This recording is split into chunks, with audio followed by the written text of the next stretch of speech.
Her negative emotions. Are you aware that a lot of research studies have been done, and these researchers say that approximately 60,000 thoughts passes to the mind every day, and out of which 80% of them are negative. We hardly care. We take it for granted. So these 80% of these negative thoughts associates with an emotion, creates a vicious cycle expressed in behavior and attitude, responsible for failure, fears, frustration, anger, anxiety, depression, crime, and an ending list. Do you want to know? You wake up in the morning and you say it's a bad morning.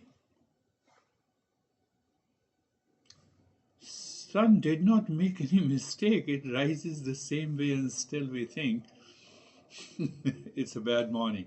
We take it for granted. But this thought associates with an emotion. Oh, no, no, I don't like this. I like this. Or you remember the past, that guy cheated me. Like these thoughts which we take for granted is responsible for creating a mess in the mind filled with the negative emotions.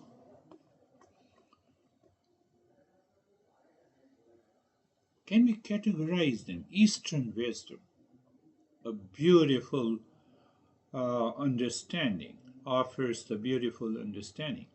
Did I tell you the Eastern wisdom is 10,000 years old? We have 3,000 texts and 3,000 teachers. And every teacher speaks of the same journey.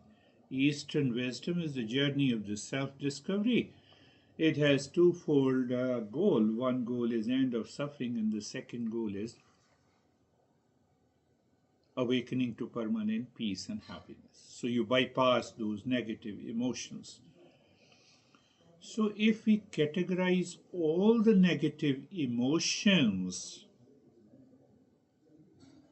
it begins with the likes and dislikes. You keep on thinking, results into attachment and detachment. Attachment and detachment, consistent thinking associated with an emotion prompts you to desire for seeking happiness in the external world. Desire fulfilled, you want to repeat the desire. That becomes the greed. Desire is not fulfilled, you get agitated. Negative emotions. And then it results into anxiety, but that anxiety is caused by the delusion. Do you see that? So majority of these negative emotions arise due to the delusion caused by the ignorance, which results into the suffering. And we are caught in the trap of these negative emotions. Ah, they can completely take over our life. That is why one master says that the mind is the worst master because it takes over my life impulsively, habitually, instinctively. I don't know when I'm going to get angry, agitated, into depression, when I'm going to say it's a bad morning and it's a worst morning.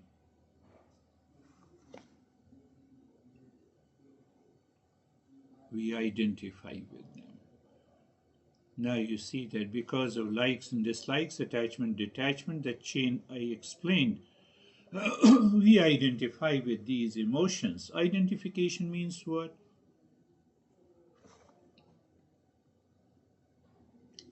Anger is there in the mind and you say, I'm angry. You don't like, that you is presented, that don't liking isn't present in the mind, and you say, I hate this guy.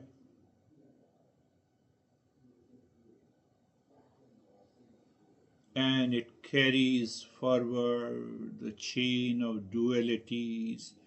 The vicious cycle begins and it never comes to an end, and we fail miserably to identify, to recognize, after all, from where this comes.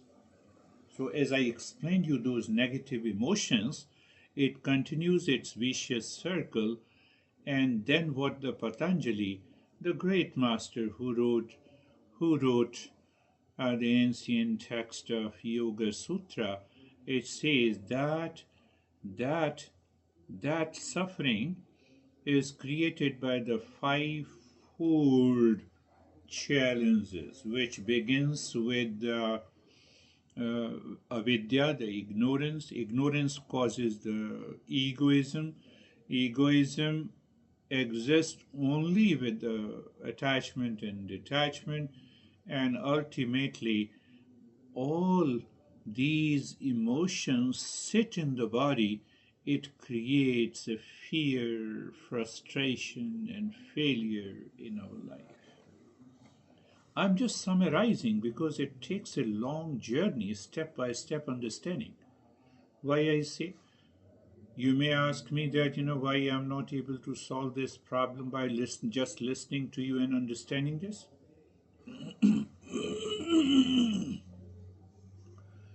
Yes, let me agree to you. Then why we have universities, why we have 3-year courses, why we have 4-year courses, why we have to pass the middle school and high school before we enter into the college or universities? Why not the teacher gives the entire knowledge in 1 hour and finished? So my master used to say that the seed does not become a tree overnight. Same way the knowledge is received, applied, experienced in stages. And second factor is depending on the personal factors. How committed you are, how fast you grasp those challenges. So we are just talking about these negative emotions. We want a resolution of these negative emotions. If you want to know the highest level, highest practice in the Eastern wisdom, can you absorb yourself into a deeper meditation and separate yourself completely from the negative emotions? They are already separate from me, but I have to follow the process. That process is known as the witness consciousness. So or J. Krishnamurti made very popular the statement, the choiceless awareness. If you live into that state of choiceless awareness, no negative emotions dare to touch you. But how to understand this witness consciousness? You see how the Eastern wisdom follows a systematic and organized approach.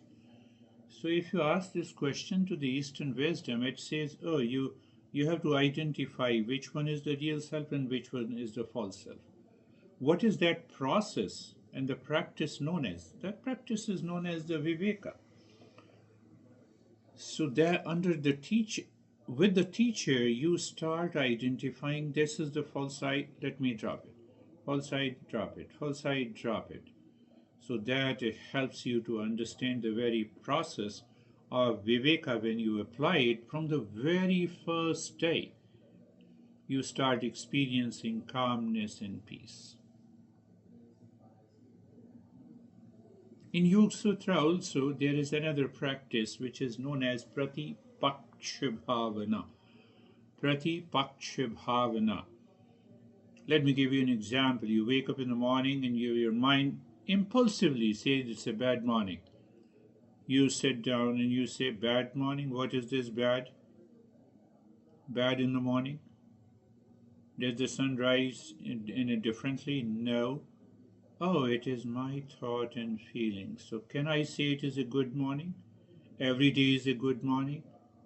So it's a pratipaksha bhavana. You oppose the negative emotional expression expressed impulsively,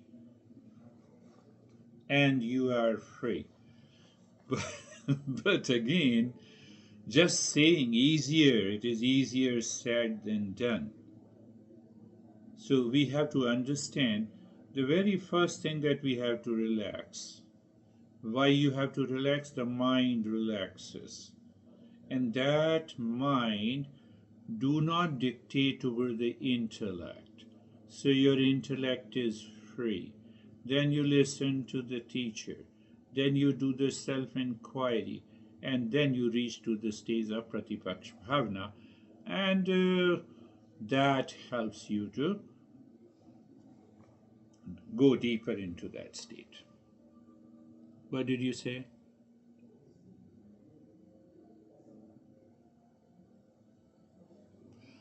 Yes, there is another practice which demands an extraordinary awareness.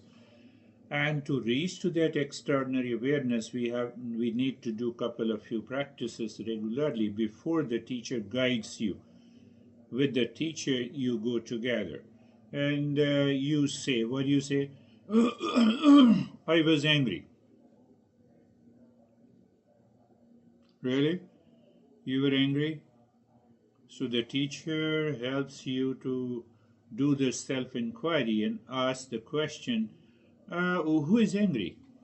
Who is angry in you? Body? Mind? So if the mind is angry and you say you are angry, you are different and separate from the mind. How can you say? Can I say, how dare you say that you are angry? Because the anger is experienced in the mind, and if you transcend the mind, who is angry? No one. So there are many practices like this. It demands a systematic learning, step by step commitment to do the simple and easy practices. And at last we reach to the practice of mindfulness and meditation. Thank you.